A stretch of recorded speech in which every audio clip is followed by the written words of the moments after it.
So kotun ɗaukar ƙara ta jihar Abuja ta soke zaben Zamfara State na Dauda Lawal da Bello Matawalle, a inda take umartin cewa a sake zaben jihar a wasu ƙananan hukumomi. So ta yi declaring zaben a matsayin inconclusive, which automatically in aka auna da su idan aka auna da wannan kundin tsari na ita INEC, so dole a sake zaɓe a inda aka kansilin zaben. But ina so in yi magana kan wasu abubuwa wanda mutane ya kamata fi sabilillahi idan mu ya buɗe, mu tashi mu samu wannan abun birki, mu taka musu birki. Mutanen nan rashin hankalin ya fara yin yawa fi sabilillahi. Mu kirkiri muna kallo zaben Kano yadda aka yi, wanda sun bi duk wani hanya da ya kamata don su bata zaben ko su discrediting zaben, bai yiwu ba. So the only thing da suke da shi shine masu cewa an kwace zaben an ba wani candidate. Mun ga yadda aka yi. So in a similar scenario kuma yanzu suna cewa is inconclusive saboda sun san ba su iya kwace zaben, saboda sun san azabin da aka gala samun mutanen Zamfara State akan previous government. Kuma a wai dole sai an dawo da wannan gwamnatin. Mutane su suka fita suka zaben na fi sabilillah, sun san wahalar da suka sha, sun san azabin da suka sha. Wannan wani irin abubuwa ne ake a kasan mu domin Allah. A ce ran talaka ba a mai da shi a bakin komai ba, an raina shi, an wannan wulakancin ya kai inda ya kai fi sabilillah, rashin mutuncin ya kai inda ya kai. Abin da ya faru da wuce gona da iri, aka mutane su fahimta abin da ya faru da wuce gona da iri. An yi zaɓe ka faɗi, an bi duk wata hanyar da kuma an cewa an kasa zaɓe wai inconclusive, wai sai an sake zaɓe, wai gwamnatin nan ba ita ci zaɓe ba, kai ka ci zaɓe, ko kuma ba ma kai ka ci zaɓe ba dai amma zaɓen bai tabbata ba. Mun gani a Kano, mun riga mun san cewa kada sitting government ba karamin aiki bane ba. It's not an easy task ka gane gwamnatin da ke kai. Kuma wannan ba Allah, wannan shine siyasar shi farko, ba ma wani karfi gare shi ba na a cikin siyasar nake magana. So most mutane suka mara ma shi Matawalle baya sun fi yawa akan shi Dauda. So kuma Allah ya bashi mulkin nan, amma kuma yanzu ana duk wani hanyoyi, they are pulling all strings na cewa dole sai Matawalle ya dawo. Kuma dilon nan da samu asali ne kan cewa an san cewa dumu an kama shi da yin abubuwan da ba su kamata ba akan gwamnatin nan. So dole sai sa ake so a kwace a bashi dan alfa mashi asiri. Kuma abin takaici shine cewa ba ma wai bai sace kudin project da aka dingi ba ma shine abin da fi komai abin takaici ba. Rayukan mutane da aka wulakanta a Zamfara, aka bari aka ci zarafinsu, aka ci mutuncinsu, aka keta musu haddi, amma da rashin imani, da rashin tausayi, da rashin sanin ya kamata, da rashin hangen nesa, wai hawan an su suke dawowa suna defending wannan abubuwan, kuma suna so su pushing agenda na cewa sai wannan gwamnati ta dawo. Ba dan komai ba, wani irin son kuɗi ne mutanen mu dake da shi fi sabilillahi. Shi fa son kuɗi ba hauka bane ba. Ba ta yawa ce ka zama mugun ba gidaje kawai saboda san abin duniya. Saboda kowa kallon nan ba magana wa a cewa shari'a kai, kowa kallon nan tsari a san cewa rashin hankali da rashin kunya ma. Kuma shi wanda yake hukuncin ba ma dan arewa ne mai na ruwan shi.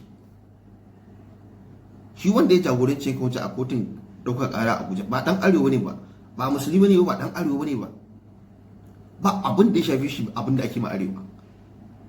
Ya kamata manyan arewa mu wallahi ku zo ku taka wannan abin birki. Abin ya fara wuce gona da iri. Mu muna da wannan matsalar a arewa, sai aka dinga kallon in abin bai shafe ka ba ai kai ba ruwanka, abin bai zo gari ka ba. So shi bala'i ba haka yake ba. Ita masifa in ta zo in ba a maganin ta ba, gabaki da gari take cinyewa. Kuna wannan abin wallahi idan Allah ya sa bala'i ya zo rufe ku ba ku san da ba ku da maganin da ku hankali shi. Ya kamata ku shiga taitayin ku.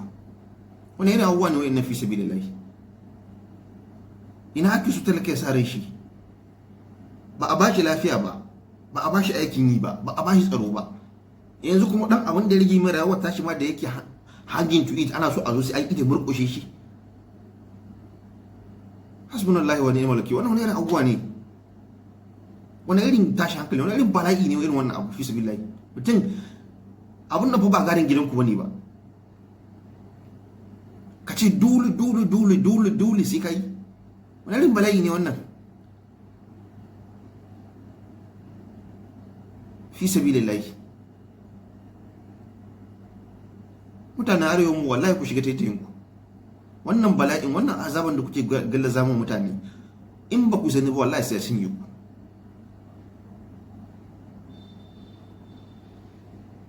Saboda sai kudin da kuke ta sadaukar da rayuwar mutane kansu da abun duniya, sai akwai kwanci hankali za ku ji daɗin kudin. Wallahi za a kai lokacin da kudin gashi kuna kallo cin su zai gagare ku, sai kun ma gwamnati ga baki ɗaya ma duk abin da kuka mallaka kun ba da shi da zaman lafiya dan dai ku tsire da rayuwarku ko da lafiyan ku, abin ya gagara. Wallahi ku bi a hankali. Muna kallon abubuwan da suke faruwa a makwabtanmu, kasashe irin su abin nan a majiya Afirka, irin su Egypt. Mun ga abin da ke faruwa a Niger, mun ga abin da ke faruwa a Sudan. Muna kallo irin wannan masifun da bala'in da ke faruwa, kuma ba komai ya jawo ba shine tauye haƙƙin mutane, shi ke jawo irin wannan abubuwan. Saboda mutum in ka kai mutum bango ba abin da ya rage mai, saboda rahuwan tashi dama ita kaɗai ta rage mutum, kuma yanzu ma ta zo ta gagare shi. In aka yi mutane bango ba a san in wani bala'in ya farko ba a san inda za a tare shi ba. Wani irin rayuwa ne wannan fi sabilillahi? Wani irin rashin hankali ne da rashin mutunci irin wannan? Kuma aka samu an su dabbobi da sakar karu wai su fito wai suna mara wani abu ba, har ma wai murna suke yi. Kuma mutane dan sun raina Allah, dan an raina Allah wai kaga ana wai jogana rashin kirki da rashin mutunci da rashin hankali a wurin Allah. Wai ai mun gode ma Allah, Allah ne yake mana yaki ba muke yi ba, mu Allah ne ya san, Allah shi ke yi mana kaza. Mutane sun raina Allah. Ka je kai rashin hankali da dabbanci da rashin mutunci, ko kuma zai ka zo ka dingina shi ga ubangijinka. Tsabar rini da rashin ya kama san cewa mutanen nan dabbobi ma sun fi su hankali, sun fi su tunani. Kiri har ga zuciyanka ka san cewa abin nan da kai rashin mutunci da rashin hankali ne, wai kuma ka ɗaukar shi kana jin gana shi da mahaliccinka. So wanda ba musulmi ne ba ka ƙara sai a daina ganin kimar darajar addinin mu da kuma mahaliccin mu. Mutanen da rashin ilimin su ya kai inda ya kai.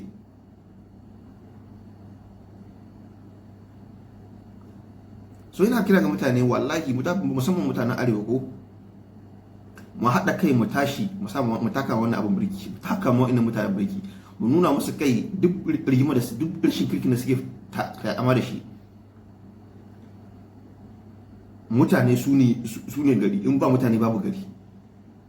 In ba mutanen wa za ku mulka? Duk dai bala'in da mulki ake yi ba don mutanen bane ba, in babu su wa za ku mulka?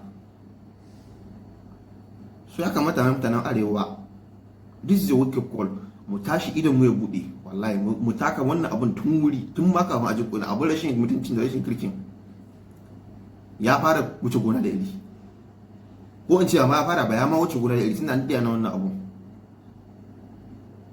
Mu tashi mu taka mutanen birki, mu nuna musu cewa kai abun nan ya kai ƙarshe. No more, cannot take this kind of things anymore. Menene ba dai ana raina mana wayo kuma ana raina mana hankali.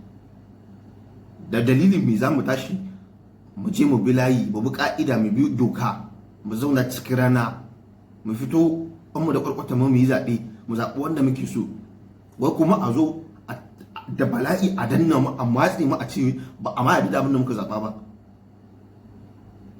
Raina hankalin a dake mu a hana mu kuka, kuma mana ba daidai ba.